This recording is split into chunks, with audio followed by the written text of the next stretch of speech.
This is the third episode of BBB Radio Interviews. Today, well, of course, I am Machibili, and today I will be talking with none other than Chicago's own Charlie Franz, or AKA CW Franz. Yeah, Great to be here, Matthew. yeah. Uh, yeah. And basically, we're just going to be talking about his musical influences, how he got into music, his ridiculous output, of musical projects he's been putting out over the past umpteen years, and also we're just gonna do more or less like a track by track breakdown, basically, of his new album that would be CW France 6. Sex, yeah. Yeah, 6, right? Sometimes Yeah. sometimes I lose track. I can imagine. I can imagine. All right, so for the world who's watching this, or for those who are watching this right now, you could just do a formal introduction as to who you are, your genre or genres of choice, and yeah, just a little bit about you, like who is CW Franz? Oh, yes. My name's Charlie Franz, or I go by CW Franz, which is my first and middle initial, and then my last name. I am from a suburb of Chicago originally, and my genre it ping pongs back and forth. I seem to like to do a lot of ambient music, new age, a lot of singer-songwriter stuff, some more kind of experimental, get into some more experimental territory, and kind of incorporate a lot of different, just varied influences from around the world, classical, jazz, ambient, as I mentioned.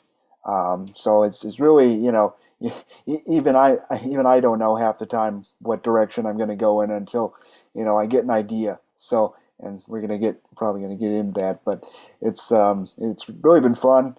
I've been doing music for, geez, I started, it was very rough. It was around, I think, 2013, and I remember I got actually this laptop that I'm using now, and I got GarageBand with that, and I was just kind of fiddling around with it, and basically making improvising, and it's almost like a young kid kind of going on a keyboard and just not actually knowing what harmony or chords were, or really how to write songs. So that's my first releases, and then I eventually got to the point where I was like, oh, I understand some like basic music theory, like chords, and was able to write songs and basically put them together.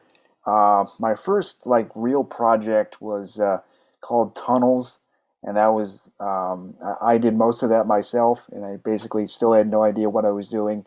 And then a couple of my friends helped me out with it, and then what's it called? I'm going to say Always and Forever, but I Survived. That was my second project where I kind of delved into kind of experimental folk slash ambient new age with some like chamber pop influences, which is kind of in my two modes of recording throughout my self-titled albums. And then I started, I think it was 2019 now, with City of Friends 1, and then I followed that up in 2020 with Studio View Friends 2, and then during the pandemic I cranked out Studio View Friends 3 through 5, just at an incredible kind of just rate of me just recording things and seeing what sticks, and if I like it, I'll put it out, and there's a lot of different material there that's still in the vaults, and yeah, it's really been fun. Um, yeah, so actually, it's funny. My first, well, my inspiration to make music was, this is back in high school, and I was getting really into more indie rock and experimental rock. I remember the Velvet Underground and Bon Iver and Fleet Foxes were really kind of catching my ears, and I was listening to a lot of classic rock back then. So like Bob Dylan, Yes, Pink Floyd, the Beatles, and those are also bands I grew up with. But I really didn't have any you know that much knowledge to be a musician. And then one of my friends actually mentioned is like, oh yeah, a few of his friends are starting like a metal band, and that band it never actually went off the ground. But I had the idea of like, I don't know, for some reason I put like strings in there and some like Baroque ornamentation. Of course, we didn't have access to actual strings, so we'd use garage. We probably would have used GarageBand. And then eventually I was captivated by this keyboard that it was a keyboard that was at a somewhere where I was tutoring after school, and it had, it was kind of like a old Yamaha or Casio, and it had all these different sounds. And I remember I was like, wow, I was like a little kid, and I was like, wow, this is so awesome. You can like Mm. make all these sounds from this keyboard. So originally wanted one like that, and then my aunt and uncle were like, no, we'll get you like a MIDI keyboard. It's a lot better. And my uncle read the reviews. It's like, oh, okay, let's get him this one. And then that's how kind of how I eventually got into music. And at first, as I've stated, I really had no idea what I was doing. And then I finally kind of figured out like, oh, these are what chords are, and the kind of different instruments. And it's not necessarily that I hear it in my head, but I can kind of feel out what kind of different instruments will go into a track, or what would sound good. So that's kind of how I produce. Yeah, and that's kind of my background and how I got into it. I started pretty late compared to some of my friends, but I've been able to yeah, just kind of make up for lost time with all that. Okay. Yeah, so Okay. that's So you mentioned production, right? And instrumentation and all that. If you don't mind me asking, singing, like just you vocalizing, like was this like just something that you were always into, or you just sort of figured, all right, I'm doing all these, I'm doing all this production here. Let me just express myself vocally. Let me just try that and see where that goes. So like, yeah, that's how did you get into the singing Yeah, aspect of I your music? was there. Well, I have to shout out my high school English teacher, Mr. Easton, because in my and this is where I went to high school. They had a program one day that was pretty much talking about all these different kind of, I guess, careers in writing, and all these kind of different outlets. So one of the things I went to was there was a songwriter named, I think, Michael C. Smith, and he talked about, he was basically a folk singer songwriter.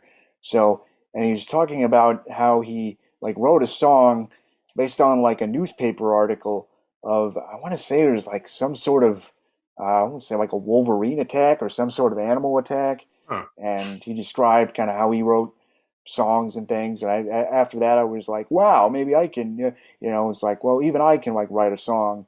So I just kind of naturally started writing stuff down. A lot of my earlier songs they were not really songs per se. They're more like spoken word poetry that kind of had like no internal rhyme scheme. It was very stream of consciousness, and I've kind of kept the heart of that with a lot of my lyrics. Um, I tend to be literary. I was an English major in college. I also write short stories. So, and I always love kind of Dylan and Leonard Cohen and all those kind of verbose singer songwriters. So I tried to kind of put that in, uh, have my own spin on it. So yeah, and as far as my singing voice, it's interesting because I was um, at first kind of over my GarageBand on iPad instrumental, which well, some of my friends that have listened to it was like, yeah, that could actually pass for some pretty good noise music. Most of Wow. that, yeah, it was really.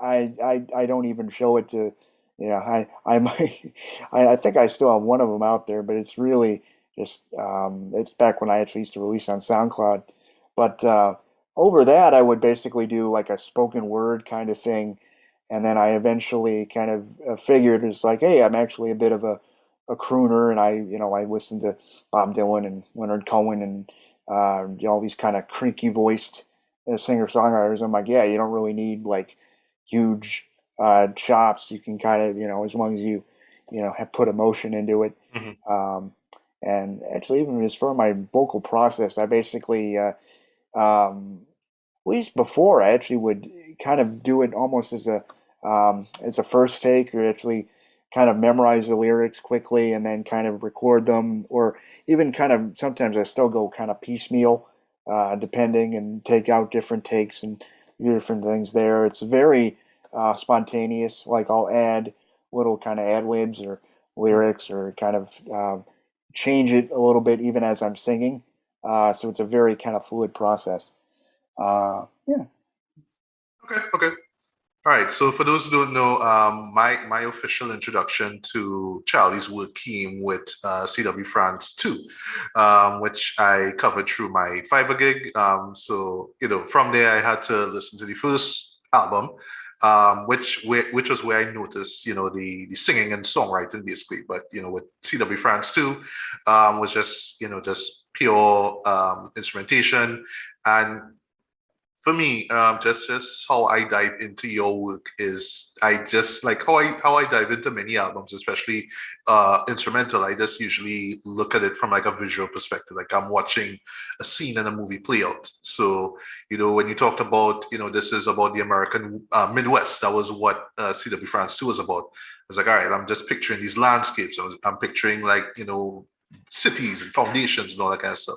That was Right. just Yes. basically how I was just visualizing everything, and that's how I was able to interpret your music. Because the beauty about what you do here basically is that you can interpret it. There's no like real like linear meaning to everything. But it's not in a sort of pretentious way neither. You could just kind of look at it and figure it out in your own way, and apply it to your life in a sense, or see it in your perspective. So that's how I was able to more or less interpret and do a review of that album. And I've continued on with, other projects that you dropped. Two of which basically were my favorites of last year. That would be Peloponnesian Grove and CW France 3. Well, 3 in particular, just it hit me in a way personally that I did not see coming. Like once that subject matter was established, especially in that first song, I was like, oh, okay, this is different, right? And because it's not just in the United States, but also in Trinidad and other places in the world where businesses, like small businesses, are just shut down because of the pandemic, and that like just that was a gut punch for me, man. I doing this, but yeah, it was literally a gut punch for me. That's why I enjoyed it so much. You know what I mean? But just before we jump into the projects basically that you dropped this year. I'm just really curious as to the ideas. Like, how do you just come up with these concepts, and how do you explore them through your music? Yes. Well, let's see. Well, I could go back to CD France too. That was, yeah, that album took a lot of different directions and turns. I think I originally there was going to be like songs on it and like kind of acoustic, like jammy kind of instrumentals, and then I decided, well, I could basically just condense it and make it this kind of instrumental, or ambient slash new age with a bunch of different stuff thrown in. Actually, a couple. Even on stuff like I know Pontiac, Farewell Pontiac. That was literally something I was like, well, I need another song for this album, so let's see what I can come up with. And that's actually how most of my work kind of is, especially for CW France 2. It was very improvised. It was built around a lot of kind of natural sounds, and just kind of seeing what came next. Although I was actually I did arrange some of the things kind of later on. I know that the Tepeki Wee and the Rock River Suite, that basically had a short piano piece that was arranged by me, and then I also arranged the brass on that. So really, it depends on the needs of the project too. Right. And I was, If I could just ask one quick question though of in course. between. Um, just being able to find these talented musicians to more or less believe in your vision and just diving and deliver their output. You could more or less add this to what you're going to talk about now, I guess. Oh Yeah, yeah. yeah. How do you find these musicians? Are they like friends of yours, or you know them through other people, or Oh, like how's it work? it's pretty simple actually. I remember this is actually, it started on CW Friends 1, because I was like, man, I really I mean, I had the song and I was like, wow, I could really, use some pedal steel guitar. So I was looking on the internet and it was, uh, I I typed in should have known, right? Duh, the pedals, yeah, internet. internet, the pedal steel guitar. I was like, pedal steel guitar, session musician. So I sent it to this one guy. He was like, I think it was $80 or something. He was like, well, I don't really hear it. And so I'm still looking. And then I come across on Fiverr. It was a website and it had his name's Reggie Duncan. He's a great pedal steel player. He's like, it's on Fiverr. So it's just like, oh, okay. You just have to create an account. And it's like, okay. And then when I'm looking further and typing all these instruments that, you know, oh wow, they have, all these, just basically almost any instrument you can think of. So Wow. that actually was like a real catalyst for me too to kind of be able to put a lot of the sounds and the colors into my music that I have been able to is because I kind of have I can actually collaborate with people that are very pretty well heeled in some cases and just have I mean sometimes they actually introduce instruments to me like there's the Udu drum and then the Hmm. Andes Martineau that was it's on actually been on a couple things. I definitely wouldn't have had access to that like an actual physical one Right. if I wouldn't have actually gone through Fiverr. My I mean I've worked with local friends, but I mean in terms of just kind of I say the cosmopolitan kind of sound and like a very worldly sound, it's been a godsend really. So yeah, it actually just came about because I was like pedal steel guitar, and then I found the website and I was like, oh, let me just and I got into a whole thing of like, oh man, I need to like add this instrument that I just heard of, and it's yeah. So it was actually kind of funny how the how Fiverr and the internet kind of shaped how I go about producing things Mm. because before it was pretty. It wasn't as limited. I mean, I actually did. I had a few of my friends that are in the band Red Scars, is out of Chicago. They actually went to my university, so they're actually willing to help me with, especially on I Survived. They helped me with a lot of the arrangements. A lot of that was also improvised. So, I have a friend who's a drummer and plays marimba and vibraphone, and another friend that's guitarist, and another friend who's a double bassist, guitarist, pianist, and another friend that's, I mean, has basically plays any instrument you could think of, either flute, reed, woodwind, piano, organ, synth, just all sorts of percussion. And he was actually, thankfully he was willing to kind of lend some of his time and talents. But I realized that I couldn't really, um, continue on that way because the rate of ideas like wouldn't keep up with like, oh, I have to, if I send these to my friends and they're also busy, doing their other projects and living their lives. That's when I really kind of leaned on Fiverr, and yeah, and the rest is history. And that's how we met. Which is it Right. kind of comes full circle.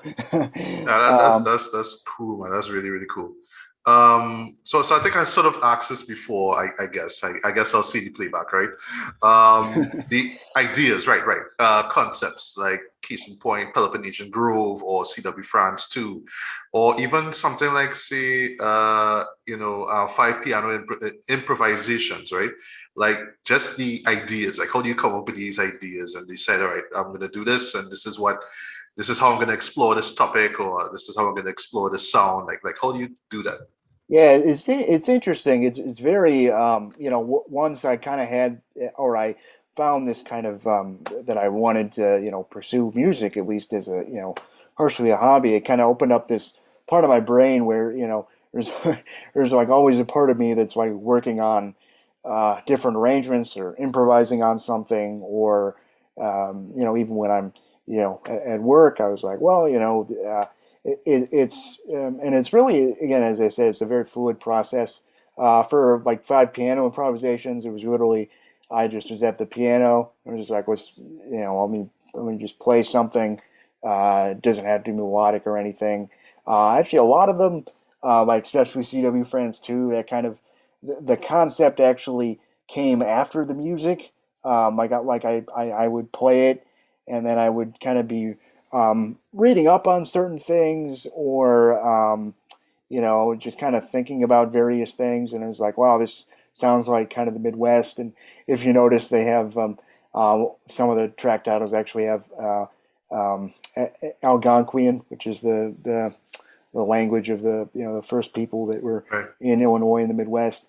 And I actually in there and through kind of the natural sounds, I was kind of exploring of like kind of getting it back to a almost a pre-colonial state, very kind of natural. I know with CW Franz 3 is kind of funny, but I was basically it's just I was playing with my new ukulele, and I remember I had this one jam. I had the jam went on for about a minute and 10 or 20 seconds, I can't remember. And I was like, it's actually a really good jam, but because I was just improvising, and I never really played the same thing twice. So I was like, well, it would be great if I could stretch this into a full song. So I basically just looped it, and then I was like, wow, this could actually be like the basis for a full album. And then the Henry's Restaurant actually, or Henry's Hamburgers, there's a couple YouTube videos about it, and I remember my dad basically saying when I asked him, "Hey, Dad, what was your favorite hamburger place when you were a kid?" He was like, "Oh, yeah, the Henry's Hamburgers over there." And then when I looked into it, there's still one in Michigan. That's how I based that song on, and it kind of was and since the COVID pandemic was going on and all the restaurants were and a bunch of different businesses were actually closing, it seemed natural. It was like, well, two things I care about are food and music, and a lot of just the the communal aspect of that as well. So it kind of just folded into place over that. But it really, it started because I can't really play or I can't really play well. It's not necessarily that I can't play a full thing. I just kind of jam out usually. Actually, five was very in the same way with my new instrument. I just kind of played around with it, and then I kind of formed the concept about kind of again back to Illinois kind of later.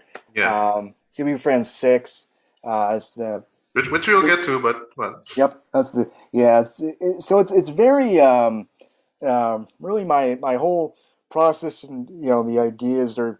It's almost like the music comes first, and then it kind of the concept kind of works itself out later, and then I kind of Okay. arrange it into a concept. It's kind of similar to how I write as well. I'm very kind of stream of consciousness, and I do a lot of I just kind of pour it out and then kind of make some tweaks or and actually give like a shape and a concept, and that's kind of how it comes together. And you wouldn't expect that would be such a it would come together as a full project, but a lot of them they actually they held up very well to just kind of listening from beginning to end. So it really works. Right, right. So we're gonna get to Franz VI in a while, guys. Don't worry, right? So there's a couple more questions as far as your output, right? So there's these collaborations that you do, like there's the Orange Diamond sessions, there's the Well House sessions. I know it's just this idea that I'm spending this time here with an artist that I assume I just jamming out, and that's a project, so here Yeah, it is, right? that is How it. do these come about in particular? Those Basically, sessions. I know actually it's just me. Basically me, directly talking with the artist. I know the first one I was pretty much like, hey, you want to come over? I asked Michael Molitor, hey, you want to come over and jam? He's like, oh, sure, And then because he actually he brought he brought the Ebo that he uses on the album, but he didn't bring any other instruments. So I had. And really, I bought a guitar and basically tried at it for 2 weeks, and then I was like, I'm done with this, but it was still there. So, and I somehow I removed the sixth, or I removed one of the strings for some reason. so it was a 5-string guitar. So so when he found out the Ebo could kind of work on that, I was like, let's kind of just throw stuff at the throw stuff at it and see what sticks, and kind of use the instruments that are around us. And that was similar to one of the when I went for the Wells House sessions. Morgana and I were just hanging out, and I was like, because I knew she was into folk music and kind of jamming out. I was like, would you like to, have, make a, thing just of jams and different things? And she was like, ah, sure. And then so we kind of did it that way. And she actually introduced me to a couple of the songs on that album. Um, it's yeah, so it's basically just it's very informal. Mhm. I eventually want to get one with hopefully a couple more of my friends that are at least either in bands or in various other projects. I have I have to ask them, and they have to probably clear the schedule. But it's very informal like that too. It's all kind of iPhone recorded, and you know, Mhm. it's more about kind of getting the sounds and ideas out more than anything else. Although the Wells House Sessions has just very wonderful harmonies and singing, and that was not something I completely expected when I was going into it. That's I think half the fun of kind of jumping into these new collaborations with people that I know. It's kind of the melding of the minds thing really appeals to me. So, and they kind of we push each other out of our comfort zones a lot. So Right. that's Okay. And lastly, before we get to, well, I think lastly, before we get to Franz VI, the two projects that I've covered prior to that would be important. Epuma, if I butcher the if I butcher that word, sorry, forgive me. I always find it so hard to see for some reason. And yeah, yeah, it's and tricky. Healy's not is Harley's or Healy's. I think it's Healy's Steel. Haley's, yeah. Healy's Steel, right? Yeah. So Space Cadet 16 and Magnetic Dust Collectors. How did those come There's a about? lot. Well, I'll start with magnetic dust collectors because it'd be yeah, yeah. So basically, that was a project that my friend and college roommate Brandon Chop, who plays guitars on that album, he was really into kind of progressive psychedelic rock from the Mhm. late '60s, early '70s, and basically space rock, so like Hawkwind, Van de Graaff Generator, etc., Pink Floyd. And I was also also had a soft spot for I remember listening to Space Hawkwind Space Ritual, and one of my I think one of my college visits. And I was like, wow, this is like unlike anything I've ever heard in my life. So we basically sent tracks back and forth. He kind of brought because he's very much into Sabbath and kind of the first wave of British heavy metal as well. Sabbath, Deep Purple, some Iron Maiden as well. So he was kind of able to bring the riffs and various things, which I usually don't kind of tend that way on my albums. I think actually a lot of times I think guitar solos tend to be a little bit showboaty, and they don't really accomplish that much. But I do have kind of a soft spot for that brand of classic rock. So we kind of ping ponged off ideas, and um, there's some metallic tracks on there, some kind of softer acoustic tracks that I basically handled keyboards and things on there, and that was, and it got to the point where I was like, you know what, just before I figured, it took long, it took pretty long for me to release. It was like almost about a year and a half, which for me is like an eternity. And Brandon, to his credit, all never like would let up. He's like every single time I release something, he's like, "But Magnetic Dust Collectors is still, still languishing."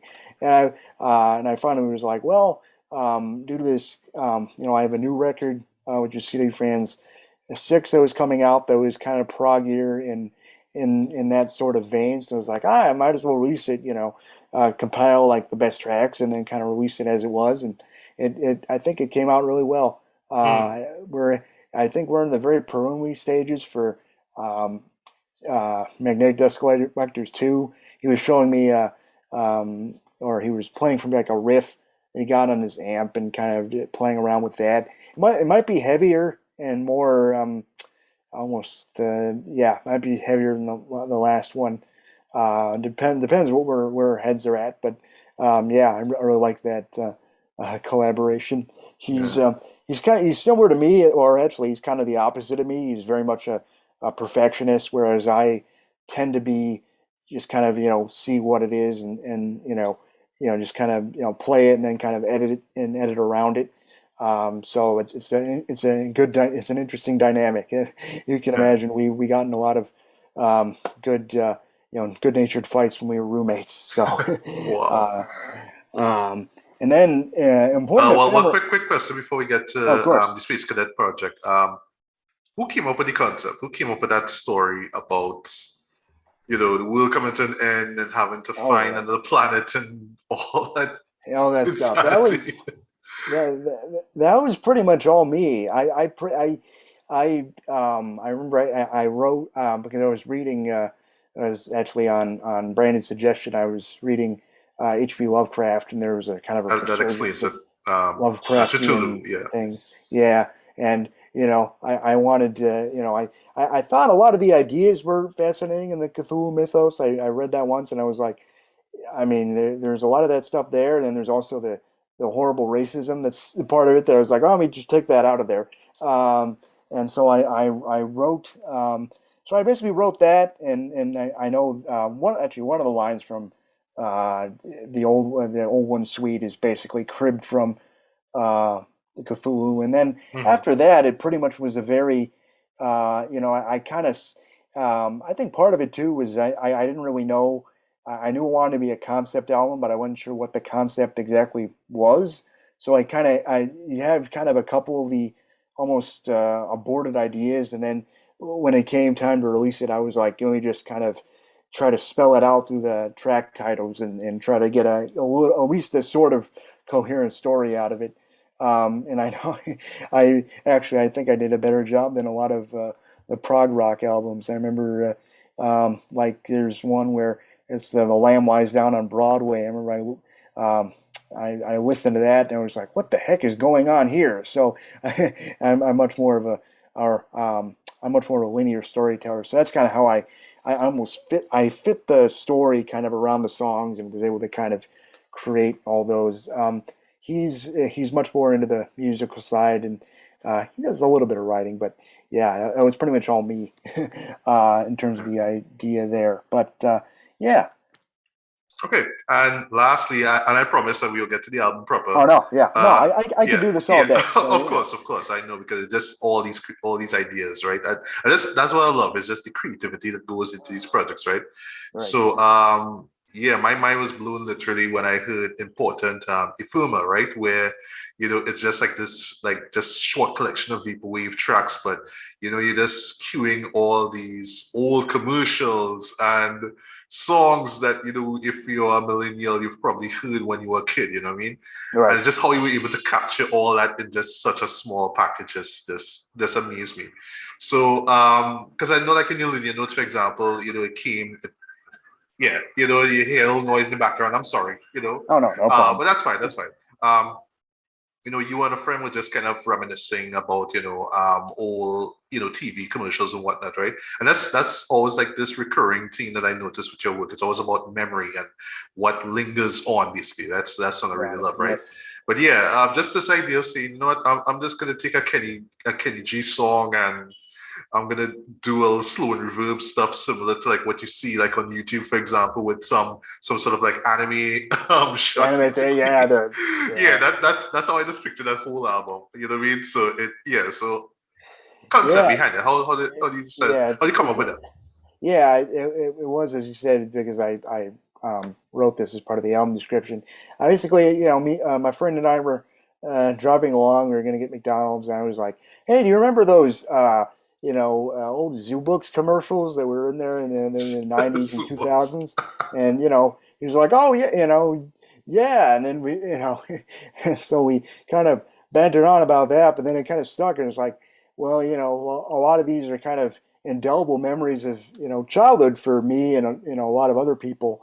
So literally, what I kind of was like, literally for that first track, it was oh, actually, the first track was I kind of tinkered with the idea for a while. Um, Suburban Spectres was originally titled Ghosts underscore exe.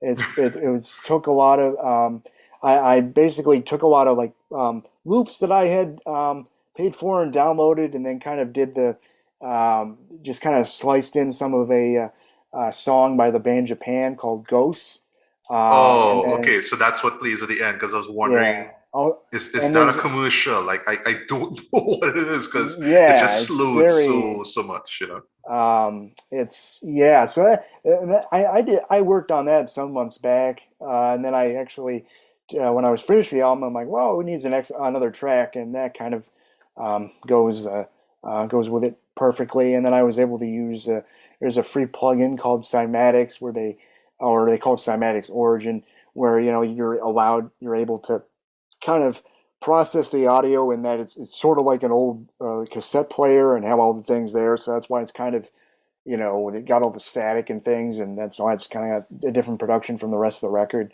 But yeah, and then for the second, for the rest of it, I kind of just I was thinking, I was like, well, what are either commercials or things from the '80s are kind of old millennial commercials. So literally, um, the I know you mentioned in your review about me kind of fitting in the Zoo Books theme to the sample. It was of like a one hit wonder of the '80s there basically, and it was literally I just downloaded it from YouTube, slowed it down, and just kind of let it play, and then kind of formed the song around that, Right. and of course, and there are a lot of basically a lot of synths there, and I used a lot of the slowing and reverb is it's actually it's pretty simple, but it's actually very effective in terms of like you're it's almost like this half remembered thing. You're like I'm not sure if this actually happened or what memory was, and so I was also listening to a lot of vaporwave, like kind of classic vaporwave album at that time, which was can't remember what it's called. It's oh yeah, it's I know it has Mac Tonight on it. It's called geez, it's got the moon. It's got the moon from the McDonald's commercial on it. Oh, okay. No, um, no, no. Yeah, I'm intrigued.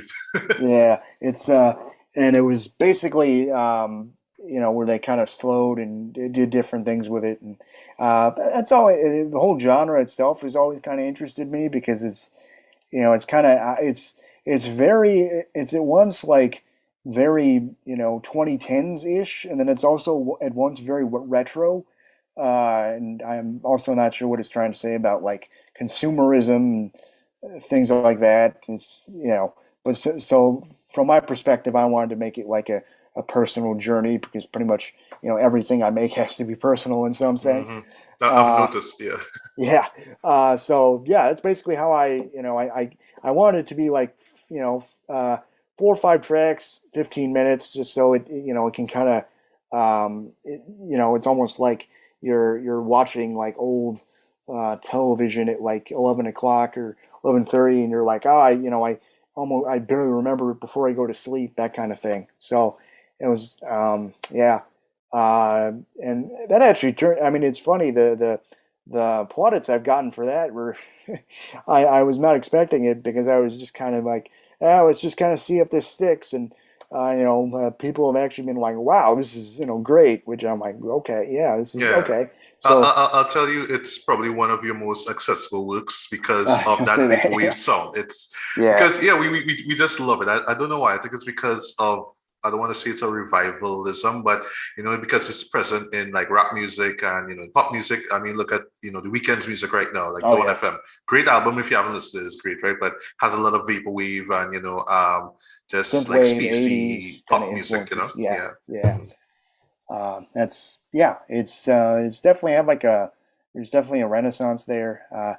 I know that, I mean, there's a lot of these internet kind of niche micro genres tend to have that, or at least have a video made about them, and then now people are like, which it's that shows you the power of the internet too. That we can all come together as like we collectively remember all this stuff.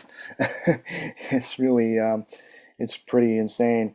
Let Yeah. me, yeah. So let me see. Let's dive into CW Franz 6. Let Yes, me, yes, let me yes. You see. took I the went words to right out of my mouth, right? yeah, So yes, yeah. we're finally gonna dive into it, right? So I did a review of it. I will put the link to it in the description to this interview here. I did not, well, just speaking just generally, right? I did not expect that you were going to go this hard though, in terms of just this existential crisis that this character was going through. I still assume that it is you and not you Yeah, playing someone else. I think that it is you that you're playing out there. yeah, I just it's a noticed that. version of me. Yeah, it's kind of it's the version of me that's pretty like I think 95% true. I've had a lot of those emotions and feelings and yeah, dealt with a lot of the themes there Mhm. in the album. So that Yeah. yeah. And Uh, it's just so relatable, man. In terms of just feeling like, you're just not going anywhere and you're just kind of wondering why the world is just going to hell, but you're just like, just stuck basically, right? And just how you were able to explore that musically and also, through your vocals as well, right? I really do have to pick your brain as far as that final track though, because literally I did not see that coming a mile away. I did not see that suite coming at all. And it was just like, all right, I need to sit down and really, really, really just and process try it. to Yeah. process it. And I just gave the best description or analysis that I could possibly give, right? Yeah, I think yeah, you did pretty well on that. So Thank you, thank you. it's yeah. I will say actually it's funny. The that song is by far the oldest on the album in terms of I was working on it in Lord 2019, I want to say. Oh Uh wow, okay, okay. yeah, I was working on it about 2019. I had and then one day when I was going to open it up, the GarageBand file got corrupted. So it was like, oh no! And so Hmm. I basically had to pick different part because I had the individual kind of stems there. So I basically and kind of the other things I recorded as well for it, and I put it in a folder. And then for this album, I was like, when the kind of the concept for the album about where I wanted to kind of go in a more progressive rock, just kind of sidelong sweet direction. I was like, I thought back to it and I was like, yeah, I still have that. I still have the track I was working on about 2.5 years ago, and I know part one and part two are basically they were in the original version of the suite, uh, and the rest of it I basically added. I thought like I might as well. I'm like, well, this is already 7 minutes, but we have kind of the two parts that I want to keep in there. But let's just kind of go ham and just stretch it into a suite. So from there I kind of recorded the arpeggiated part, and then there's a acoustic one that the synth was actually I originally had a Mellotron flute part on that one, but then I didn't like or I wanted something that had a little bit more kind of movement to it, so I Mhm. drafted Puzzle to create the synthesizer, and then after that it's funny I've been really fascinated with shortwave radios ever since I heard Yankee Hotel Foxtrot by Wilco. Okay. It's a lot of well, I mean, a few of the songs there just kind of have uh, literal, basically, transmissions or almost like basically secret code transmissions over the shortwave band. And I remember I looked up shortwave radio, and I found out you can listen to it and also download. And it's basically like stepping into a whole other universe. It just sounds like nothing out of this world. And it's just just kind of the way the sound works is kind of insane. And I was looking up, there was uh, actually the one that was the first part of it, of the I was I think part four, where you hear kind of the voice and you hear kind of the counting, and that was a time station from Canada. So basically, Oh, they have atomic clocks, and they announce the time at intervals. And I kind of cribbed from there's a band called the Orchestral Maneuvers in the Dark that had a couple hits in the '80s, and they made an album called Dazzle Ships that had basically just tracks of these kind of communications or the time, time signals. And when I heard that, heard that live, I was like, this is like you're basically almost like you're descending into some sort of space, but it's like basically space hell. So I was like, oh man, I need to put like I got to put that in there. And then uh, the rest of that was basically well, the first part, which is communicating, was actually communicating was also me just kind of I stumbled across this station that appeared to be teaching people how to speak Chinese, but it was in some sort of Spanish-speaking country. Um, and I was, okay. All yeah, right. I always thought like, wow, this is Huh. really just wild. So I was like, and the idea from there is like, well, let me just kind of put music and kind of build it around it because there's kind of music playing in the background that you can hear. And I was like, let me just kind of build that around. And the whole kind of thing of communication, which was kind of coursing through the track already, and then I kind of followed up on that. The modular synthesizer part that was fun. It was like I was like, well, I described to the guy how I wanted it. It's like I want the signals to be kind of beaming out into space, Yeah. and um, it's kind of so as and even the kind of the thing with I think it was uh, the newscaster in New York. Also had a fascination with TV sign-offs. There was actually one on Hmm. CW Friends 2 too.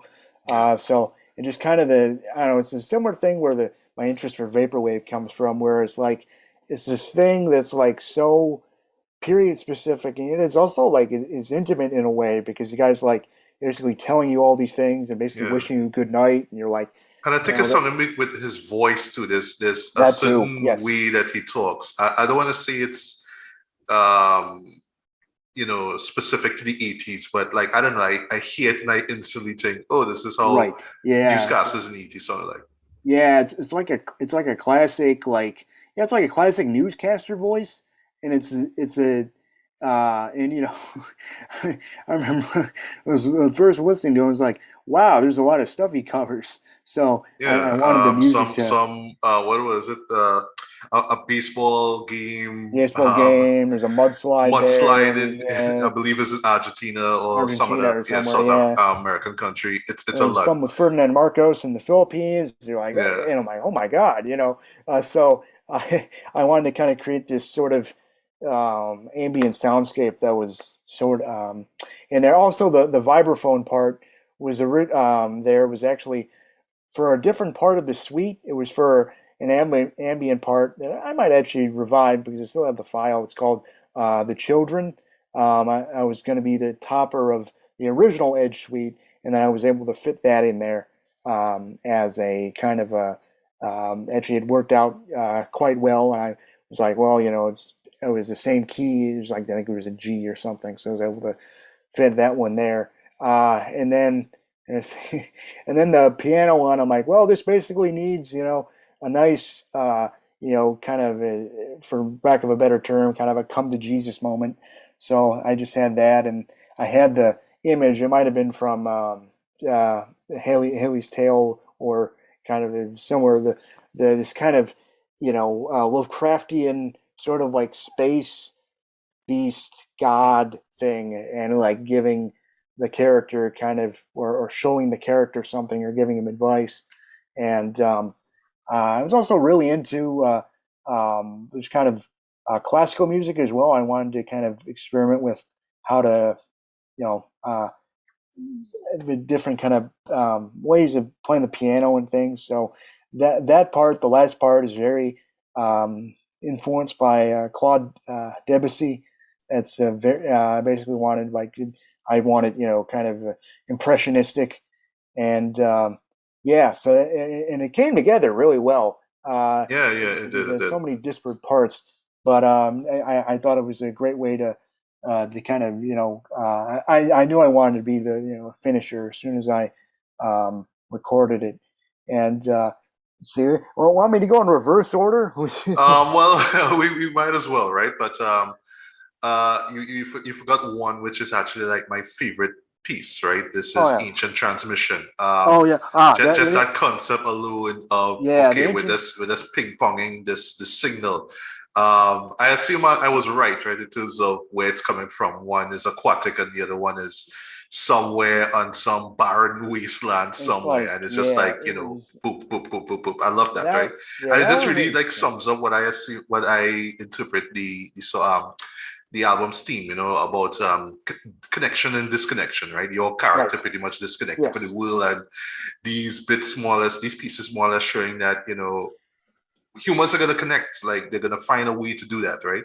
And for me, that was just like emphasized beautifully in that section there. So yeah, ancient transmission concept Yeah, wise. yeah, Oh, that one was that well the whole ping ponging thing. That was basically I asked the modular synthesizer player. His name's Steve Littlefish. He's on Fiverr. To basically, I wanted the signals to kind of get eventually kind of further away from Earth. So the one where so kind of that ping ponging was his I guess interpretation of kind of signals going overhead, and then I was able oh, to, okay.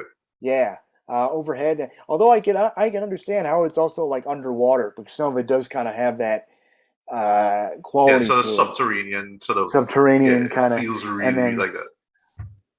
and yeah, and then and then I put there was a free noise synth plug-in, and there was a preset called Spaceship, and I was like, I just need something else, so just put kind of noise over there as it's kind of you know percolating, and it eventually gets pretty far away from eventually at the end of it, it kind of gets far away from Earth, and then kind of you have the realization in the next one, but yeah, that was also the most um, when I was recording the, especially the communication and the radio thing is like, this is either going to go over really well among my like five fans or won't go over well at all because of just how it's just kind of it jumps off, it literally goes to space and then it Hmm. kind of circles around and comes And it comes back. back to yeah. You're like, how did, No, that's the ambition of the album. That's what I really yeah, appreciate. Like you were just willing to go in different directions, but it all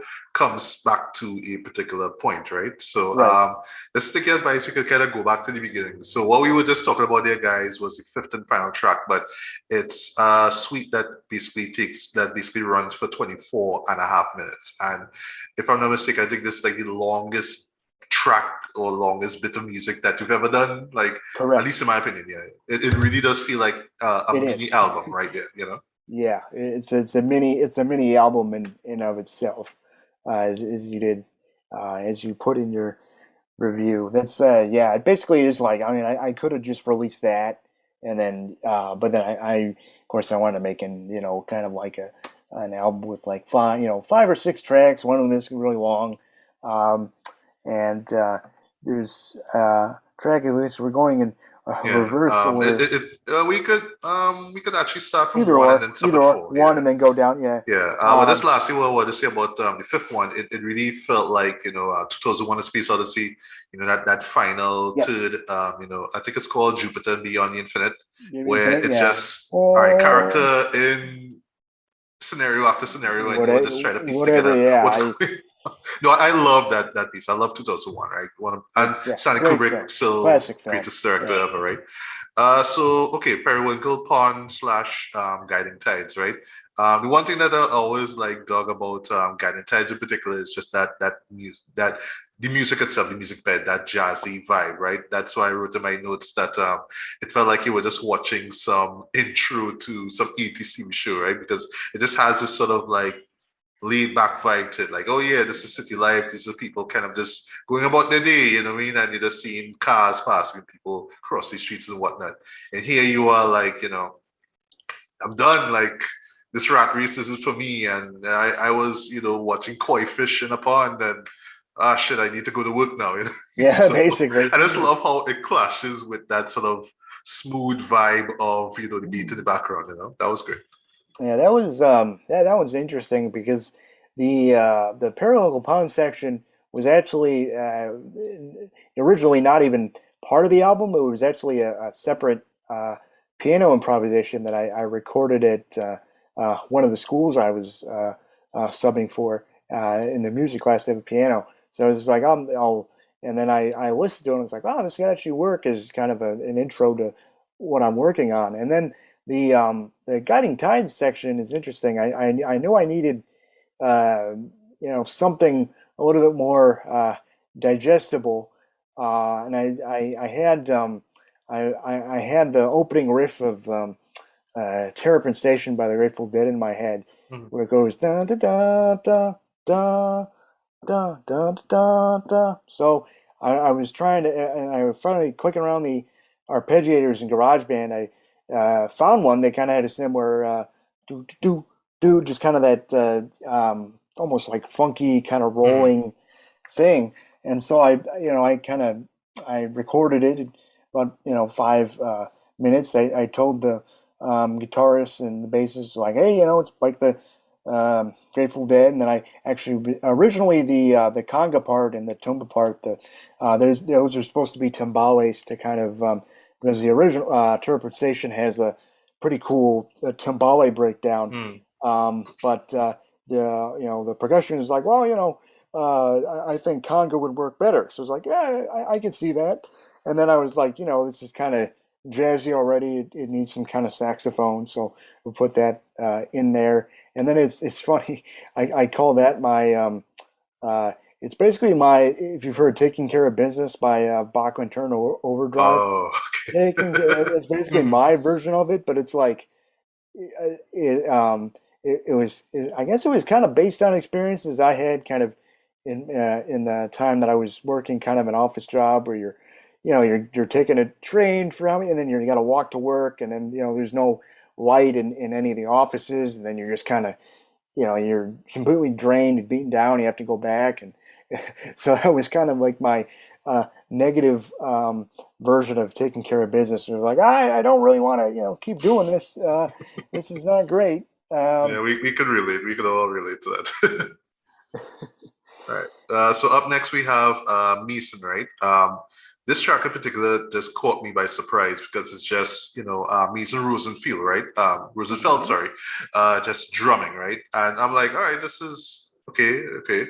But what I noticed is how familiar that drum beat was, and just moving at an even pace, and then like near the end, it just starts to, as I said, in my review, it starts to develop, it starts to evolve, and now it's, Right.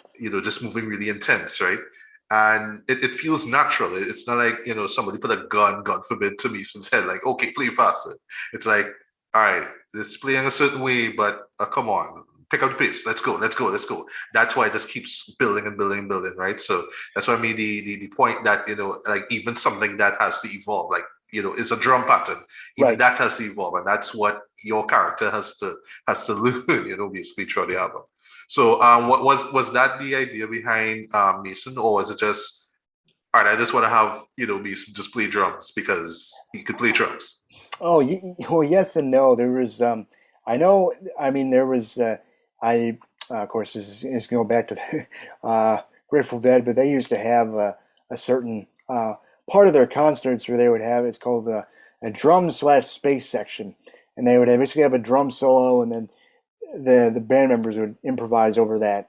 And it'd often be very long and very spacey and psychedelic, and so I was thinking back, and I also heard drum solos by I know Danny Carey of Tool has one on their new album, Yeah, I know there's one from Emerson, Lake and Palmer, and that seemed like a classic rock album thing to do. And then I kind of fit it with the previous track because if you listen closely, you'll hear it kind of at the very end of Guiding Tides. You'll hear um, the track numbers being called out on Ogilvy Station in Chicago. Oh, I actually recorded those on my iPhone. So when I had the idea for the drum solo, I was like, I told Mason, pretend you're like, busking outside of a train station, and and it said, I told him, just play like your life depends on it, and that he did. explains it. Uh, and so that kind of similar thing. That's kind of how I tied into the concept of going to work. Here. I mean, I've heard there's several buskers that are just doing it's kind of. I mean, it's sometimes it's not even drums. It's these crates as well they can use. But they're very talented. Just playing straight from the heart. And there's like, if I could have some of that would connect kind of the thing to the action kind of being in a train terminal. That's kind of why actually thankfully in GarageBand there's like a train terminal reverb setting or whatever it's called. Where Wow. that's why it's so boomy and stuff. Hmm. That's like, oh, this works. But yeah, I really wanted that to kind of continue on from the previous track and to have it's also to admire Mason's drumming because he's a very versatile one of the best drummers I know, Right. and he's also pretty young. And I was like, well, I have there was a lot of a ton of session musicians on my records. If I should just kind of sit down and let one of them kind of take the reins for this one, and it really works. It works well. Even I was kind of surprised. I'm like, am I really going to do a drum solo? And it's like, oh yeah, it's actually Yeah, do it. Why not? great, do it. Why not? Um, so yeah, that was the thought process for Mason. I just named it after him because it was like it's him. It's him. It's him. Yeah, it's him. Yeah. There's no need to like I don't, no. It's just the drummer. Yeah. It's all you need. It's like the funky drummer, Clyde's. It's all you need. Hmm. Drums. Um, All right. So up next we have a standalone Osco slash Imperial Jaguar. This one I feel is deeply personal to you, right? Mainly because of the references. I had to Google those. That's why I added them to the right. review itself, right? Yeah. But I just mean in terms of just the progression of the song itself, right?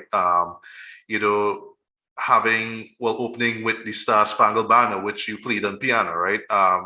And it's just you stop that oh say by can you see by and just cut it short, right? So it's like, oh, okay, something serious is gonna happen here. And just these really like bleak lyrics, right? So like I mentioned that moguls visit space on their lunch break line. That was like, yeah, I mean, if you know, you know, right? It's Yeah. one of those Exactly. lines. It just really cuts deep, right? But then where it takes like it has this act break where you hear God Save the Queen now, and it sounds like it's coming from some phonograph or something like that. And then you're talking about basically like the Imperial Motors and just Jaguar cars are about, and you're just kind of watching it from, yeah, when I was young they were about, but even something as well established as that had to close its doors, right? Right. And then, where it all ends now, with let's read off my notes here. And I picked up on it. I wasn't sure how it did, but it did, right? Where Emilio, right, well, one of the guest performers, plays a little bit of the funeral march. It's like, but he plays his own version of it, his own style of it, basically. This kind of summing up that, yes, even that had to close his door too, right? And lastly, what you said, that last line, picking up pieces, it builds the tower higher, right? I picked up on a Tower of Babel vibe, or Babel, Right. sorry, Yeah. vibe for Babel. basically, right?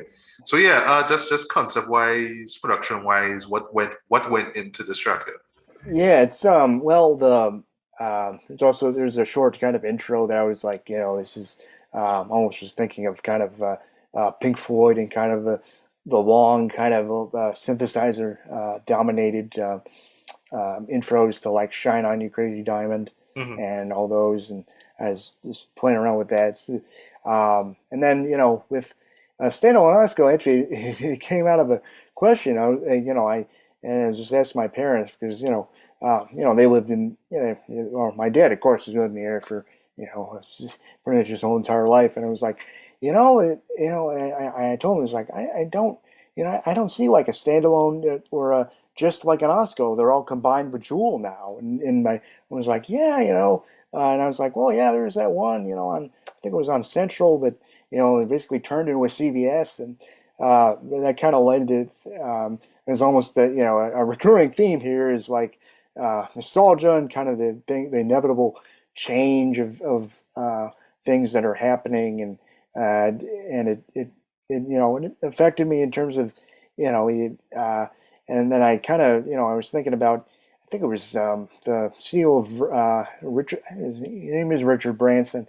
He's the CEO of Virgin Mobile, and thinking, and he's basically just traveling into space, and it's like, and I just got the image of traveling into space on their lunch break, and then come back, and then the rest of us are, there's also global warming that's happening, and all this catastrophes going on. They're breaking their backs, and while the uber rich are out there in space, so yeah, and a lot of that too, at least the track in general is, those kind of institutions that, these lot of corporate corporations just kind of in general close because they're being liquidated, or they haven't had enough sales, and they don't realize that they're basically the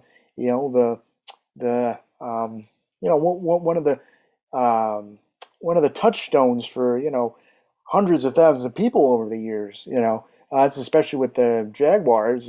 I was this is my when I would be driving by in the passenger seat, and I would look at and this is very recent. I'd look out and I'd see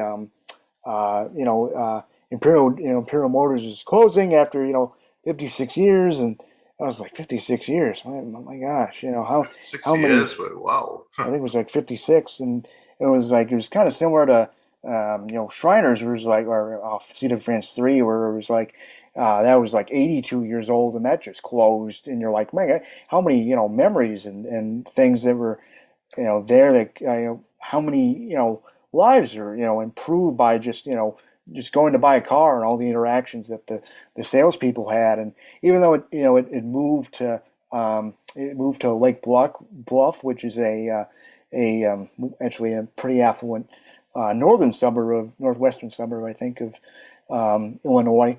And yeah, it moved there, so I kind of had the thing of it doesn't matter how what memories, even though the sign says, oh, thank you for 52 years or something of great service, or 56 years of great service, and you're like, I'm not sure. It's like, do you really thank them when you basically take it away and move all the jobs to somewhere else? And then part of that is that's kind of why I also had the reason I had God Save the Queen in there was, well, one, the Star Spangled Banner piece that opens Osco is simple enough for me to play on just like a keyboard that I had. There's basically a virtual piano, and then Oh, okay. yeah, it was and actually it sounded good enough that I was like, yeah, I don't need somebody to do that. But God Save the Queen was actually more complex, and I knew like Jaguar was a British car dealership, and I also I think it was I want to say, yeah, I think it was either it was Barbados or Bermuda. One of those countries that got was basically became a republic. I think I wish I could answer that question. it I'm was pretty crooked, right? I want to say it's Barbados. Hmm. Well, actually, it could be. It's either Barbados or Bermuda. So one of those recently declared independence from, or no, not independence, but basically said we're leaving the Commonwealth and electing our own government and everything. And there's an very old saying. It's like the sun never sets on the British Empire. So I made my own kind of thing of that, and it's like the version of God Save the Queen there that I put on there to avoid copyright as well, and I couldn't play it, but it was it's from 1914, which is I think the earliest recorded version of it, and Wow. Okay. it literally is from a phonograph. It's Hmm. on YouTube actually, um, and so I that whole thing is like the 1914 is like the peak of the British Empire where they took all the and there of course there was a lot of slavery was there, and then the kind of the abuse of the resources and kind of the draining of the resources, which I kind of talk about the black the sugar is kind of black as coal. So I kind of wanted to fit that in there. It was almost like a commentary on the fall of empire and this kind of personal thing. I kind of brought it back home to he's a British car dealer that's effect had its effect on people's lives, and then it just kind of moved. I was Yeah. like, man, it's yeah. I mean, it's pretty sad. But It when is. I was young, it kind of in actually these are the actual lyrics.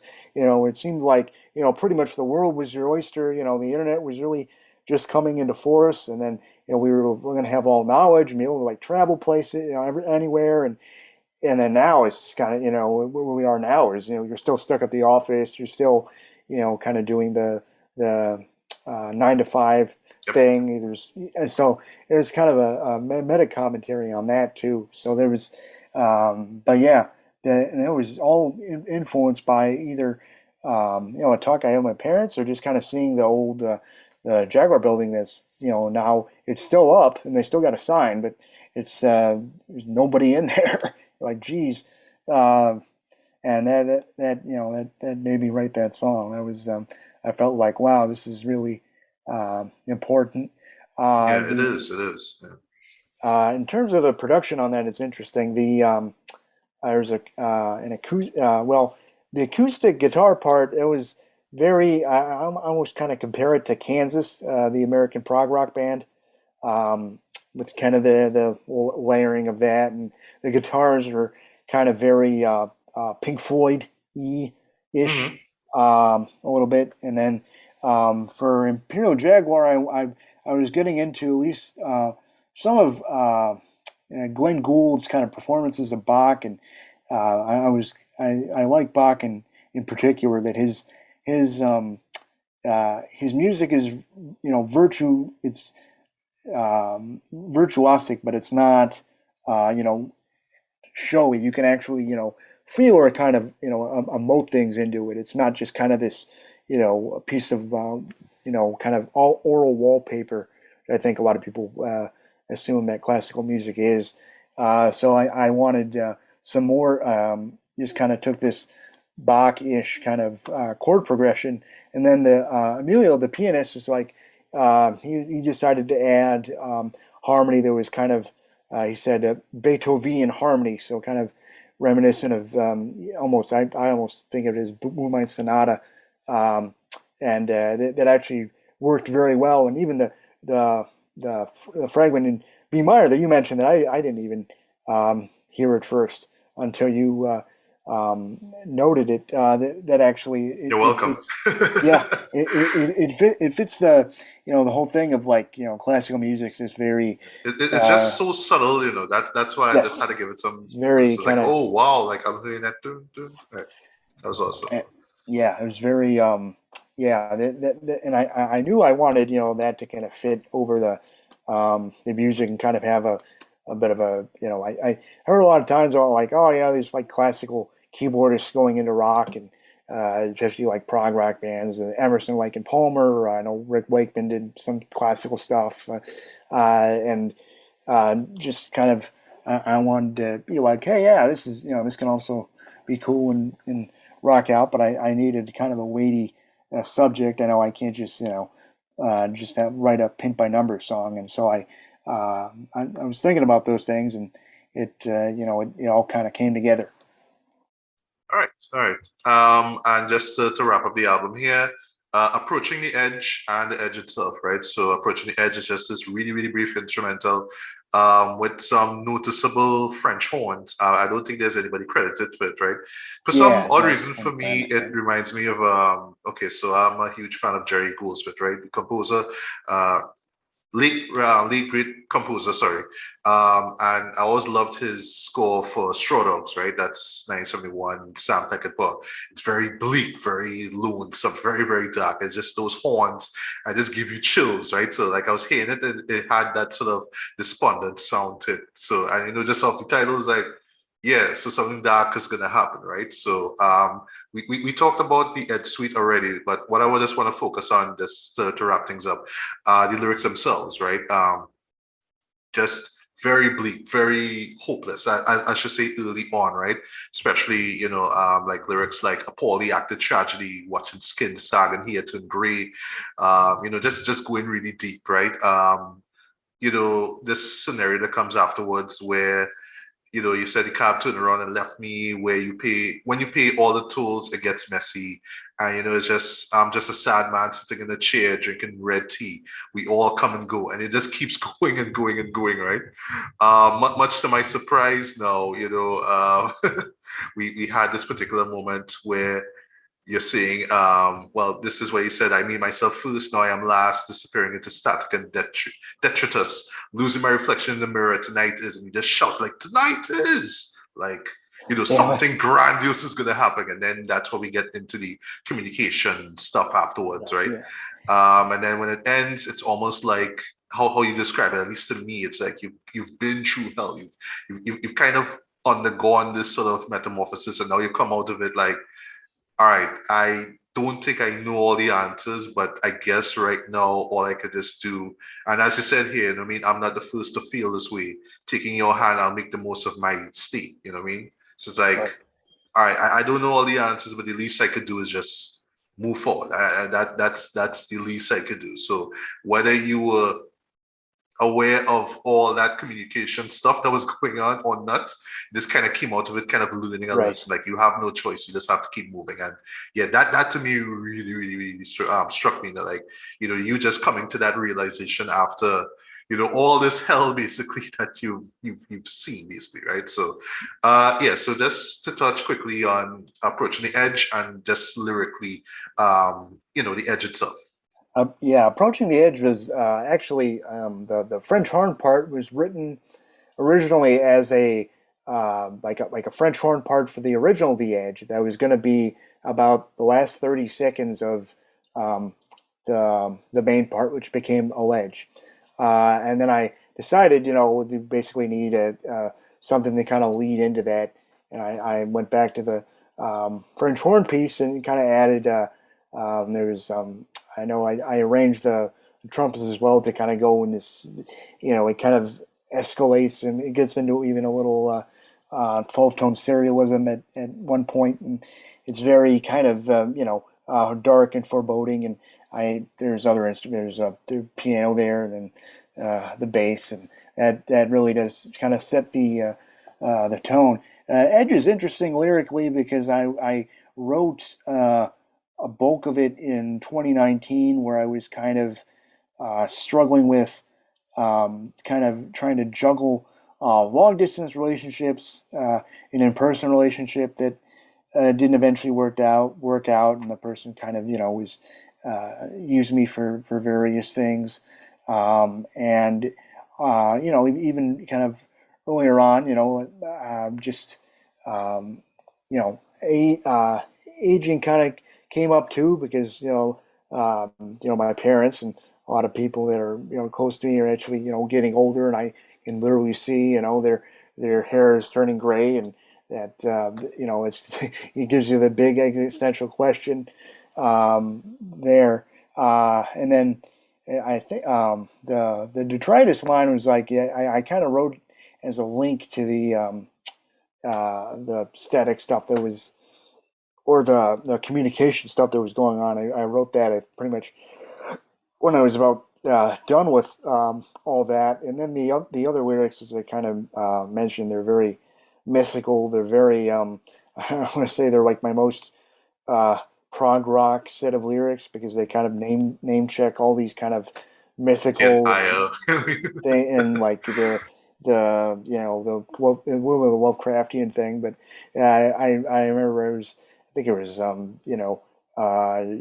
bunch of, I mean, you could basically have any prog rock album where they're basically really being super poetic, and you don't really understand, exactly what they're saying, but the actual, the way they sing it, and the actual words themselves. If you think about it, it's like basically like poetry. So I Yeah, wanted to there's kind a of, meaning to it. There's an intent to it. Sorry.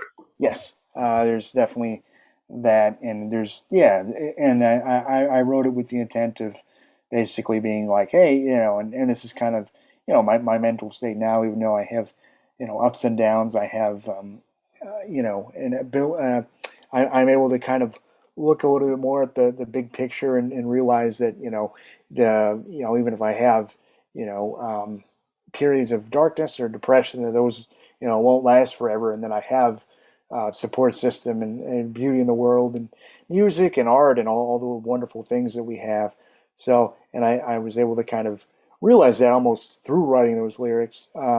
And yeah, so it was written like it started from a very dark place. It kind of got a little bit darker, and then it kind of lightened up. It almost is kind of paralleled my own journey over the past, 2019 about now, from like CBB Friends 1 through to this album, and Yeah. the upcoming one.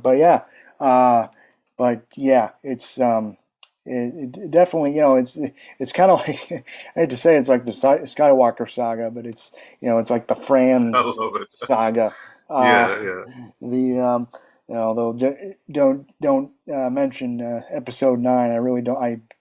That's one of the worst pieces of storytelling I think I've Thank you, ever. thank you. I thought I was the Uh, only one who hated Rise of Skywalker, but it's so bad. it's bad. It's horrible. Terrible way to end that new trilogy, right? Oh, Uh, absolutely. so so just in closing, right? I do love the fact that you brought up the first album, because like I said in my review, it felt like it was just this progression, like it was all of this basically leading up to this album here. Like this is where everything just comes out, right? You just reveal your innermost feelings. So that brings up a question I brought up in my review. Will there be a CW France 7, or is there a need for another one of these? Or There are you just will. gonna keep doing, more, other projects I'll without your say. name on it? I'll say. I will say the I planned. I planned because I have another album that I planned very close to Saving Franz 6, and it was actually supposed to be like a double album. It would be a bit more. I think a little more country influence, a little more jam influence, and I was going to have the progressive rock songs on the other disc. And then I decided to separate it into two albums. So CB Friends 8 is will be coming out Oh, wait, sometime this eight you year. see, right? Oh, I'm sorry, 7, 7, It's okay, uh, it's okay. 7 will be coming out later this year. I'd say in summer. It's going to be some. It's kind of like a little bit more back to basics. There'll be some elements of the first album, the second album. There'll be even some of the third. There'll be a All right. couple of albums, even a couple of like ambient or one short ambient piece that kind of reminds me of Steal You France 2. And then kind of after that, and there'll be a couple of cover songs as well, actually.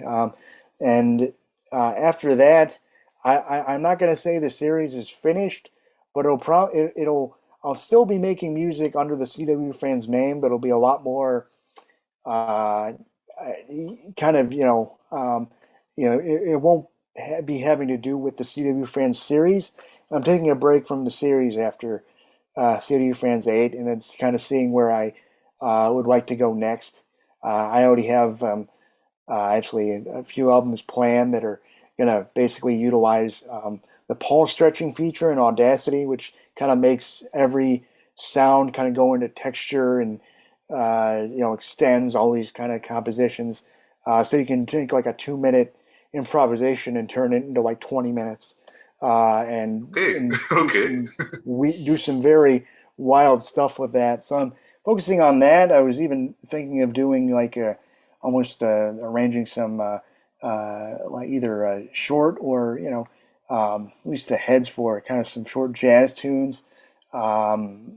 Just kind of uh, yeah, so really, it'll go in a more, I'll still be making music under that name, and probably still, actually, I have Poverty and Grove 2, which is a lot more focused on grief and kind of the unexpected deaths of I guess, friends and acquaintances and Mm. people around me and people in the world that happened. That it's going to be a lot, it's going to be released. It's a lot more low key than even the first of Operation Grove release. So there's going to be other stuff coming from CW Franz, but it won't be the numbered series, at least after CW Franz 7, for a while. I'll say. So I'm basically going on hiatus after 7. I'm Okay. getting out the big one. So All right, all right, all right.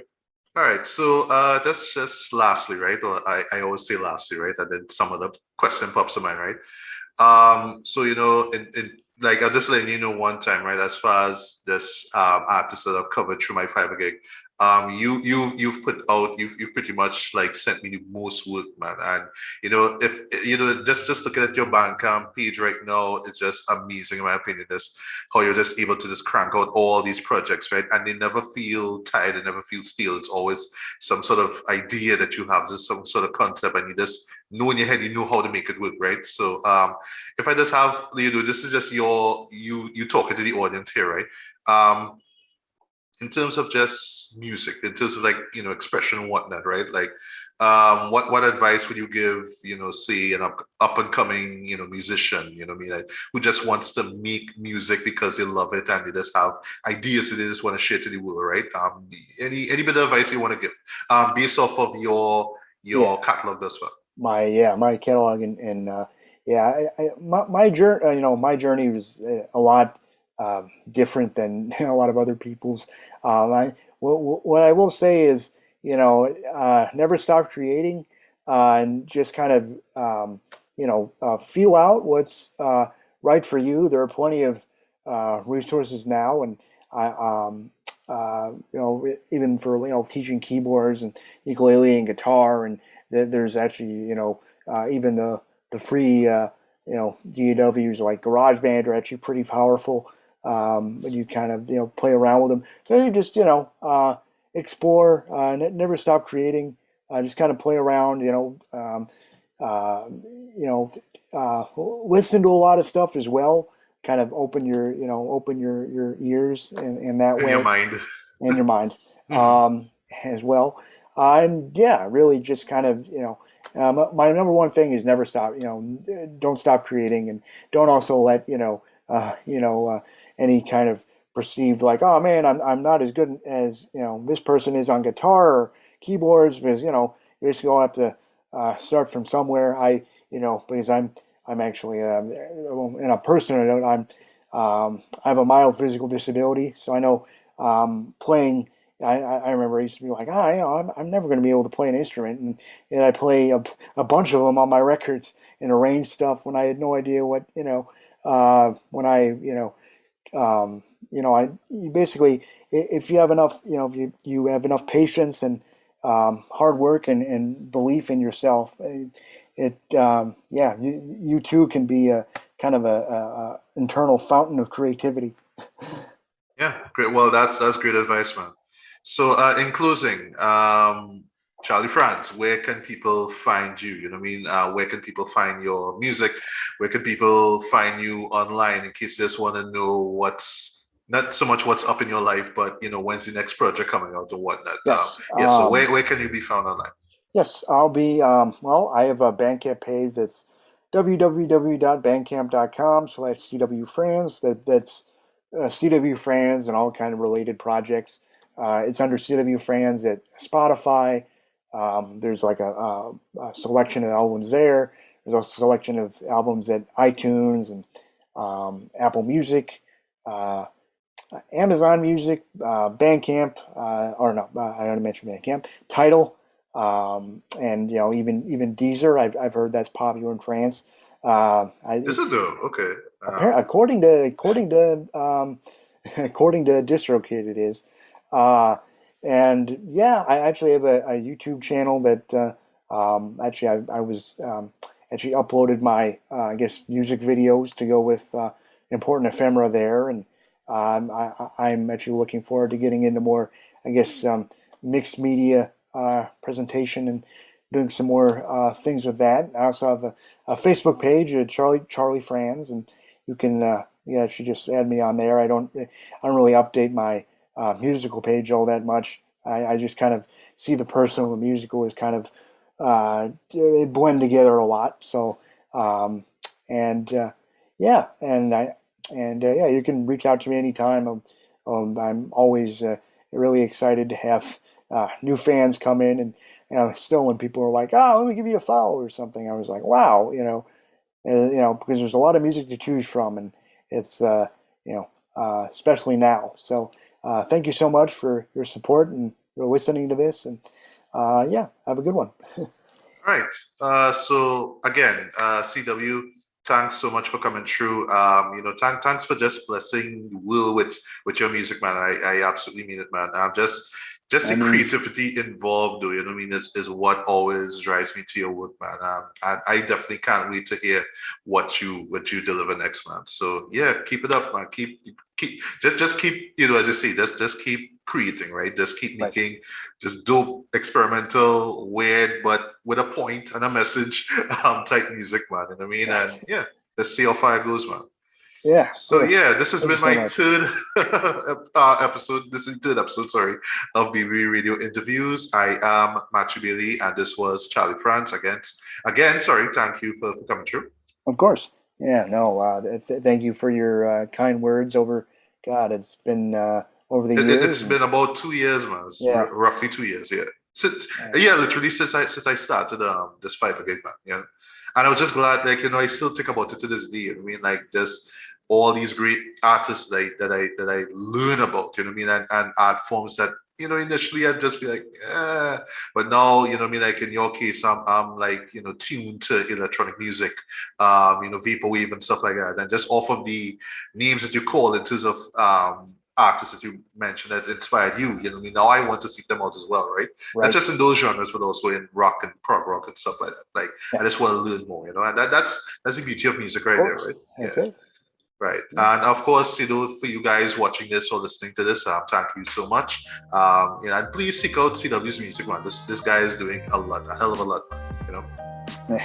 Yeah. And the train's not going to stop. So keep going. No, keep going, and keep going as far as you can, man. That's all I'll say. All right, so until the next one, take care, stay safe in and out. Peace.